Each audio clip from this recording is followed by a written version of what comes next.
दोस्तों हाल ही में आपने एयर इंडिया के प्लेन क्रैश के बारे में सुना होगा जिसमें 242 पैसेंजर्स की डेथ हो गई और साथ ही में वो प्लेन जिस बिल्डिंग में क्रैश हुआ वहाँ भी काफ़ी स्टूडेंट्स की जान चली गई। क्या आपने कभी सोचा है कि इस एडवांस टेक्नोलॉजी के टाइम में जहाँ हम एआई आर्टिफिशियल इंटेलिजेंस जैसी बड़ी बातें करते हैं, ऐसा कोई सिस्टम क्यों नहीं है जो एयरक्राफ्ट फेलियर के बाद भी प्लेन को सेफली लैंड करवा दे? आखिर ऐसे वक्त में पैराशूट्स क्यों नहीं होते?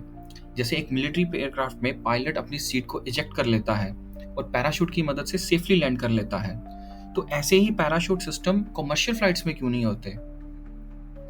तो दोस्तों मैं आपको बता दूं, एयरक्राफ्ट और पैसेंजर्स को बचाने के लिए काफ़ी सारे आइडियाज ऑलरेडी इन्वेंट हो चुके हैं और इवन पेटेंट भी हो चुके हैं। एयरक्राफ्ट में पैराशूट लगाने का आइडिया 1977 में ही पेटेंट हो गया था। तो आइए मैं आपको ऐसे ही कुछ इंटरेस्टिंग इन्वेंशंस के बारे में बताता हूँ। सबसे पहले बात करते हैं 1983 में फाइल किए गए एक पेटेंट की, जिसका टाइटल है बैलिस्टिक रिकवरी सिस्टम। ये पेटेंट एक dual system parachute deployment mechanism के बारे में है, जो ग्लाइडर जैसे एयर व्हीकल्स के लिए बनाया गया था। तो इस सिस्टम में एक पैराशूट कंटेनर होता है जिसमें पैराशूट फोल्डेड फॉर्म में रखा होता है और एक प्रोजेक्टाइल सिस्टम होता है जो पैराशूट को बाहर खींचने का काम करता है। इस पेटेंट में पैराशूट को डिप्लॉय करने के दो तरीके दिए गए हैं। पहला, जिसमें पायलट मैन्युअली एक हैंडल को खींचकर एक स्प्रिंग लोडेड फायरिंग पिन को एक्टिवेट करता है, जो फिर एक मैकेनिकल एक्सप्लोसिव कार्ट्रिज को ब्लास्ट करता है। और दूसरा एक इलेक्ट्रिकल सिस्टम है जिसमें पायलट एक स्विच ऑन करता है और फिर बैटरी की हेल्प से एक इलेक्ट्रिकल एक्सप्लोसिव कार्ट्रिज को फायर करता है। तो बेसिकली ये एक्सप्लोसिव कार्ट्रिज ब्लास्ट होने पर पैराशूट डिप्लॉय हो जाते हैं। बट ये सिस्टम किसी बड़े एयरक्राफ्ट के लिए नहीं था, ये एक छोटे नॉर्मल ग्लाइडर के लिए बनाया गया था। पैराशूट डिप्लॉयमेंट से रिलेटेड और भी काफ़ी सारे पेटेंट्स ग्रांट हुए हैं, जैसे कि 1977 में ग्रांट हुआ ये पेटेंट, एयरक्राफ्ट पैराशूट सिस्टम। ये पेटेंट एक स्पेशल पैराशूट सिस्टम के बारे में है जो पूरे एयरक्राफ्ट को सेफली नीचे लैंड कराने के लिए डिज़ाइन किया गया है।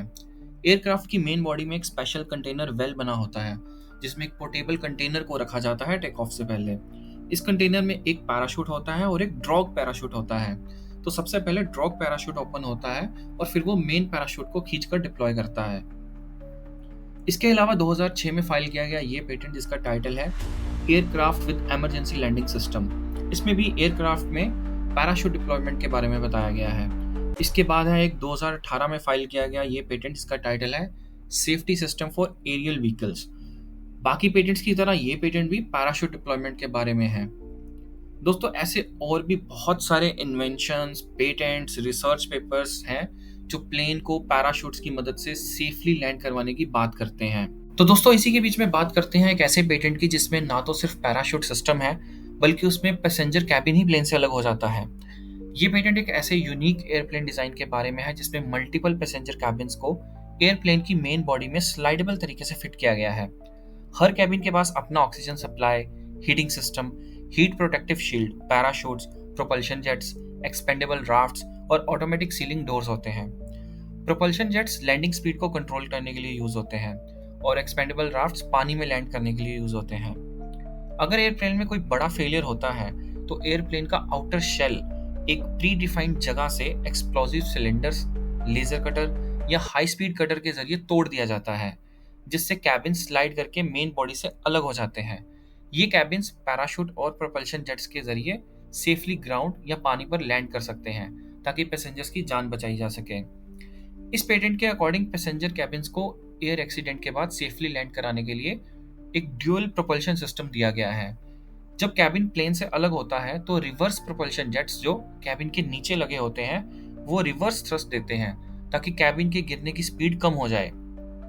इसके अलावा लैंडिंग प्रोपल्शन जेट्स भी दिए गए हैं जो कैबिन के पिलर्स पर लगे होते हैं। ये लैंडिंग प्रोपल्शन जेट्स लैंडिंग के समय एडिशनल थ्रस्ट देकर एक स्मूथ और सेफ लैंडिंग को इंश्योर करते हैं। सारे प्रोपल्शन जेट्स में सेफ्टी नोजल्स लगे होते हैं ताकि जेट का डायरेक्शन और प्रेशर सही तरीके से कंट्रोल हो और कैबिन्स सेफली जमीन या पानी तक पहुंच सकें।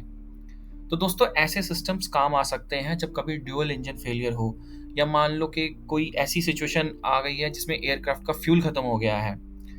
पर अब बात करते हैं कि इतने सारे इन्वेंशंस होने के बाद भी ऐसा एयरक्राफ्ट अभी तक क्यों नहीं बनाया गया है। तो दोस्तों इसके बहुत सारे रीजंस हैं। पैराशूट डिप्लॉयमेंट छोटे एयरप्लेन्स में काफ़ी सक्सेसफुल है, जैसे कि सिरस SR-22। लेकिन बड़े एयरक्राफ्ट्स में जैसे कि बोइंग या एयरबस के जो बड़े एयरक्राफ्ट्स हैं, उनमें अभी ये सारी चीज़ें इम्प्रैक्टिकल हैं। इसमें सबसे पहला रीज़न है वेट और साइज़ का प्रॉब्लम। एक छोटे और पर्सनल एयरक्राफ्ट का वेट लगभग 1.5 से 5 टन का होता है। 1 टन का मतलब है यहाँ पे 1000 किलोग्राम्स। तो छोटा एयरक्राफ्ट पैराशूट को संभाल सकता है। और वहीं दोस्तों एक बड़े एयरक्राफ्ट का वेट जैसे बोइंग का 787 ड्रीम लाइनर, इसका वेट है लगभग 115 टन। इतने भारी एयरक्राफ्ट को स्लो करने के लिए बहुत बड़े पैराशूट्स चाहिए, और इन पैराशूट्स का वेट्स भी टन्स में होगा। तो इतना वेट फ्यूल एफिशिएंसी और परफॉर्मेंस दोनों को खराब कर देगा।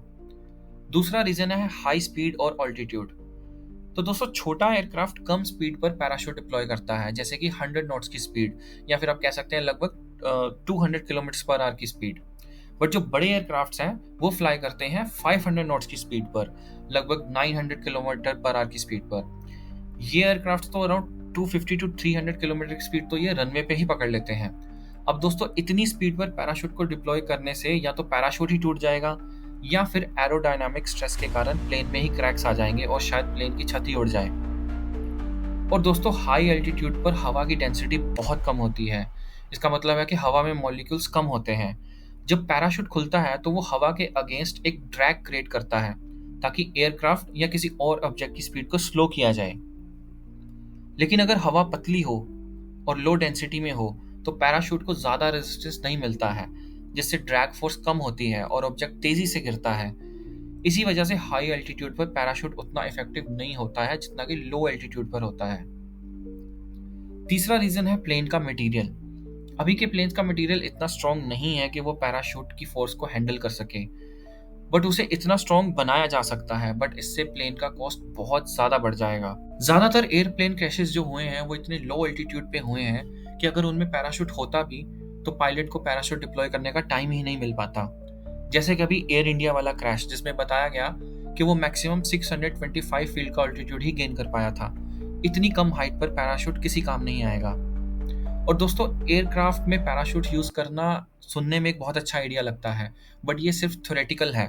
रियल वर्ल्ड में इसके साथ इतने टेक्निकल, प्रैक्टिकल और इकोनॉमिकल इश्यूज हैं कि वो कमर्शियल प्लेन्स में कभी इम्प्लीमेंट हो ये पॉसिबल नहीं लगता है। और दोस्तों जो डिटैचेबल कैबिन का कंसेप्ट है, जिसमें पैसेंजर कंपार्टमेंट को इमरजेंसी में मेन एयरक्राफ्ट से बिल्कुल अलग कर दिया जाता है और वो कंपार्टमेंट पैराशूट्स के थ्रू सेफली लैंड करता है, ये आइडिया भी काफ़ी बार पेटेंट हो चुका है।